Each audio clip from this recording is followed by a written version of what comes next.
Bonjour à tous, vous regardez sur le web l'émission qui décrypte l'actualité au travers du net. Au programme, aujourd'hui l'enseignement de la Shoah à la génération qui ne s'informe que sur le net, la colère des taxis français face à Uber et une famille geek connectée avec Google Glass. C'est parti.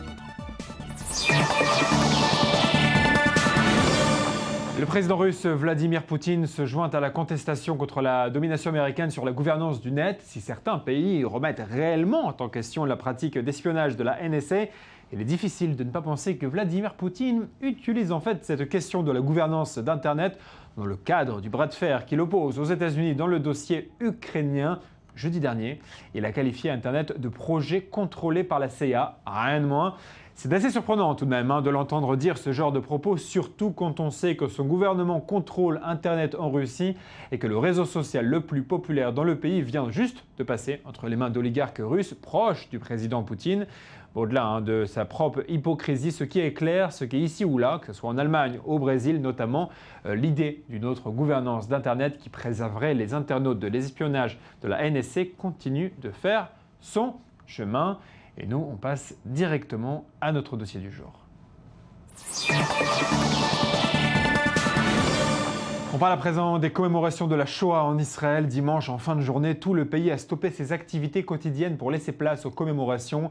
Lundi matin, à 10h, toute la population s'est figée pendant 2 minutes lorsque les sirènes ont retenti pour se souvenir des 6 millions de juifs exterminés pendant la Seconde Guerre mondiale.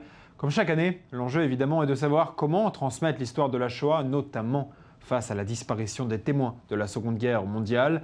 On vous le disait, jeudi dernier, l'armée israélienne a cette année lancé un appel au public à se prendre en photo avec leurs proches rescapés de la Shoah et à poster ensuite le cliché avec quelques mots explicatifs accompagnés du hashtag #WeAreHere, nous sommes là. Ce lundi, l'armée a publié la carte interactive rassemblant les dizaines de témoignages qui ont été envoyés. Regardez cette carte en question, on va la voir à l'écran, voilà la carte du monde avec chaque point bleu qui correspond à un témoignage. Lorsqu'on zoome sur une de ces régions du monde, on va notamment zoomer sur la France pour voir un petit peu les témoignages qui ont été envoyés. Donc chaque point bleu, je vous le disais, c'est le témoignage d'un descendant de rescapé de la Shoah avec une photo du rescapé et quelques mots sur l'histoire de ce rescapé. On voit Bernard Musican, on voit d'autres personnes avec le camp dans lequel ils ont été envoyés. Voilà, donc ça c'était l'initiative de l'armée israélienne, initiative inédite et toujours dans ce souci de préserver les témoignages des rescapés de la Shoah. On peut noter le travail de la Fondation des archives de l'histoire audiovisuelle des survivants de la Shoah. Cette fondation a été créée par Steven Spielberg à partir d'une idée simple, recueillir en vidéo le plus de témoignages possibles venus de partout dans le monde. Et 20 ans après la création de la fondation, plus de 52 000 témoignages en 32 langues ont été réunis et mis en ligne. Voici un extrait de l'un d'entre eux. Et alors, je me suis glissée donc derrière cet agent et je suis allée à reculons vers les gens. C'est-à-dire que je me suis trouvée à un moment entre lui et les personnes qui étaient enfin, à 1 mètre, à 1 mètre 50, 2 mètres de lui, et à 1 mètre en avant des personnes qui étaient venues voir en curieux. Et il me dit mais qu'est-ce que vous faites là, vous? Alors je lui dis, mais je ne suis pas juif, je vais voir quelqu'un. J'avais mon manteau sur le bras, c'est tout ce que j'avais. Il n'y avait pas de sac à main à cette époque-là. Une jeune fille de 14 ans, non. J'avais mon manteau plié avec l'étoile à l'intérieur, cousu sur le côté gauche. Mais sur ma robe, je n'avais pas de... J'avais une robe d'été, évidemment, et je n'avais pas l'étoile. Alors je lui dis, donc je ne suis pas juif, je suis venu voir quelqu'un. Et il me dit, foutez-moi le camp, vous reviendrez demain. Et même maintenant, je ne peux pas dire, je ne pourrais pas vous dire s'il m'a cru ou s'il m'a pas cru et qui m'a sauvé la vie en somme. Et pour parler du sujet de l'éducation à la Shoah aux plus jeunes générations, à celles qui passent plus de temps sur les réseaux sociaux que dans les livres, j'ai le plaisir d'accueillir par téléphone Jacques Fredge. Bonjour. Bonjour. Vous êtes directeur du mémorial de la Shoah à Paris. Merci infiniment d'être avec nous.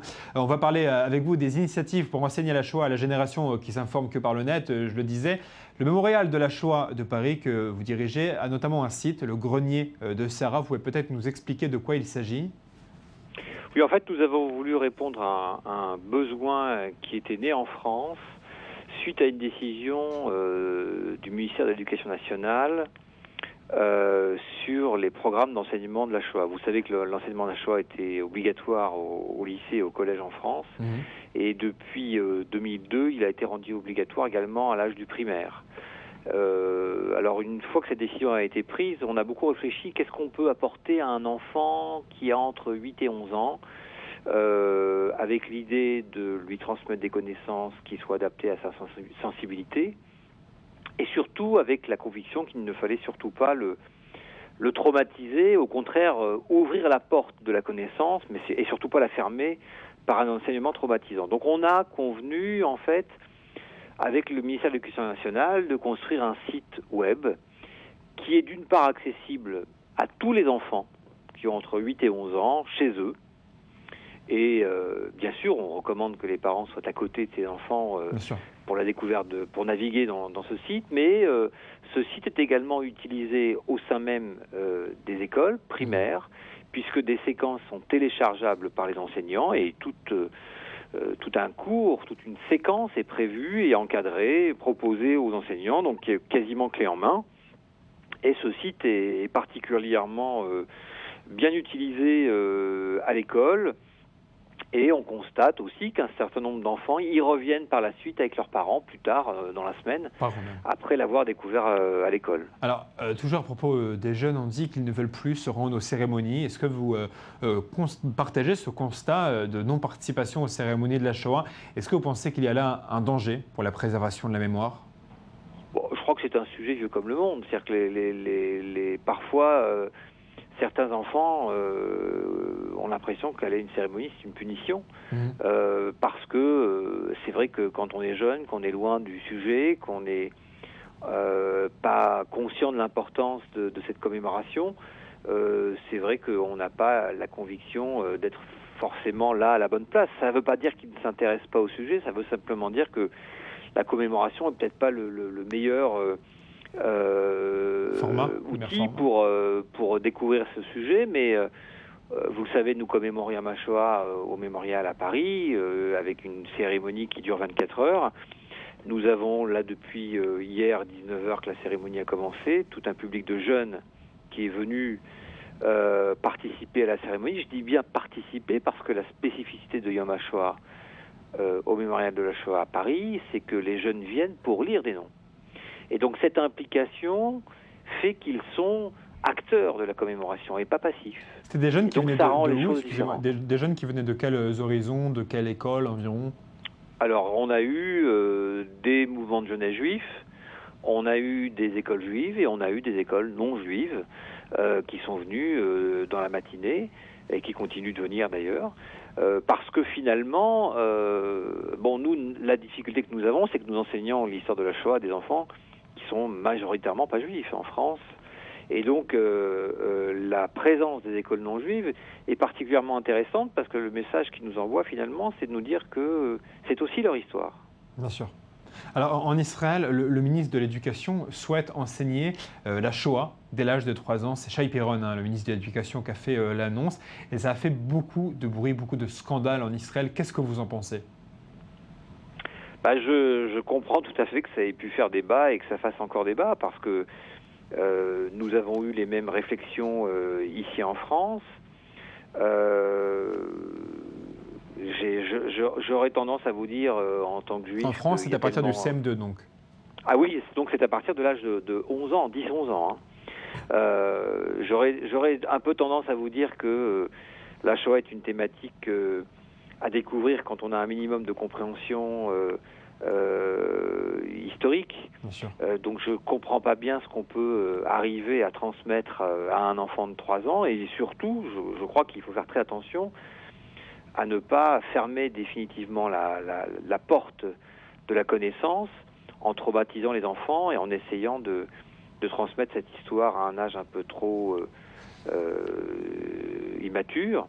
Je crois qu'il y a énormément de choses à comprendre à travers l'histoire de la Shoah et surtout on sait une chose, c'est qu'on ne sait rien de la Shoah parce que tellement c'est un sujet complexe même quand on est plongé dedans.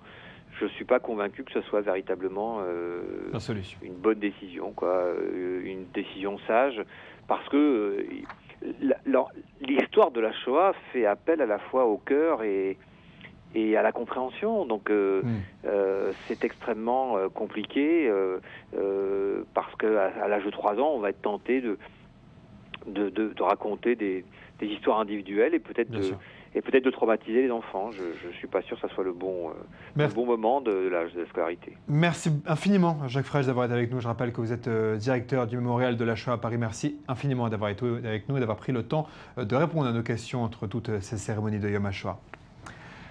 On va parler à présent d'un tout autre sujet. Vik Gundotra, vice-président de Google, a annoncé jeudi soir qu'il quittait l'entreprise. Et il ne s'agit pas de n'importe quel vice-président, car c'est lui qui a donné naissance à Google+, le réseau social du géant américain qui, vous le savez, n'a jamais connu le succès espéré. Larry Page, le patron de Google, a salué le courage de Vik Gundotra. Tu as construit Google+, en partant de rien. Très peu de personnes en auraient été capables. Fin de citation. J'aurais bien rajouté que très peu de personnes se sont également inscrites à Google+, mais bon, j'ai pas envie de gâcher son pot de départ. En tout cas, le départ du vice-président remet une nouvelle fois au centre de débat la question de l'avenir de Google+, qui, je vous le disais, est mal au point. D'ailleurs, sachez que d'après une enquête Médiamétrie, un utilisateur français de Google+, reste en moyenne 6 minutes par mois sur le site, contre 6 heures sur Facebook. Le réseau social avait d'ailleurs été qualifié de village fantôme par le Wall Street Journal, mais il a surtout été très critiqué par les internautes qui se sentaient, un peu forcés par Google d'utiliser Google+. Souvenez-vous.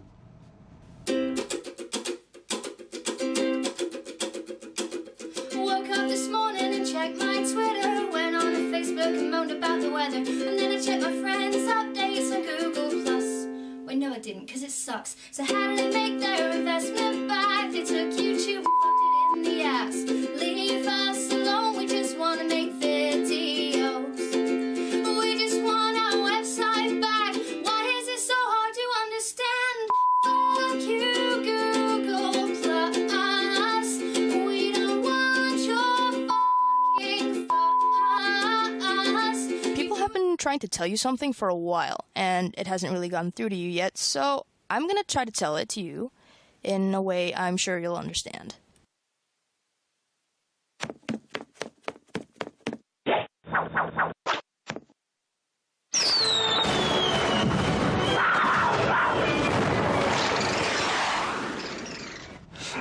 Ça a le mérite d'être très clair.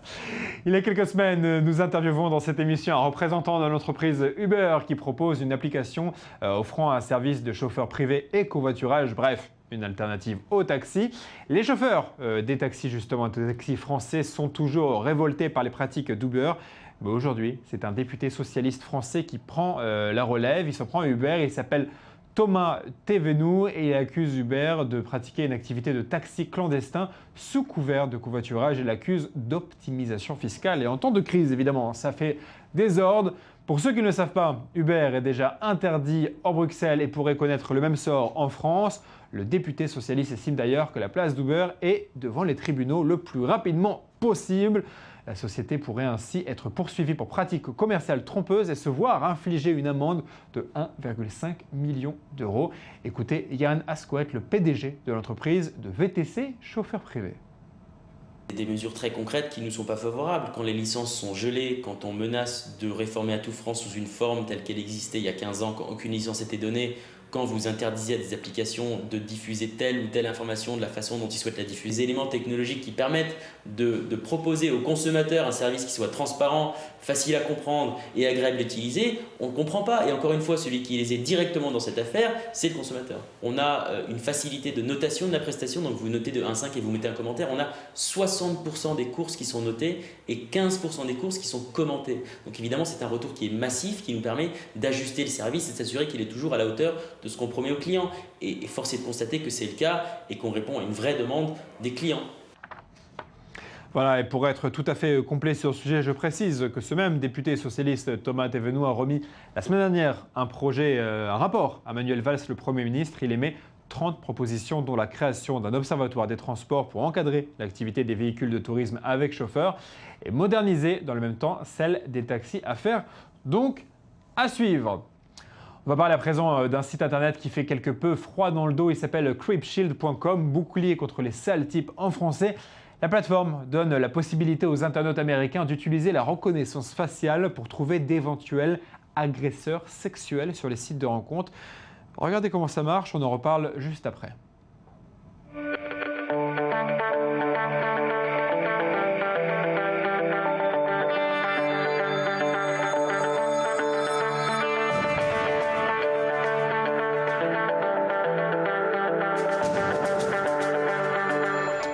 Voilà, vous avez vu comment ça fonctionne. On prend l'adresse d'une photo, on la fait analyser, on découvre si elle figure dans le registre des délinquants sexuels.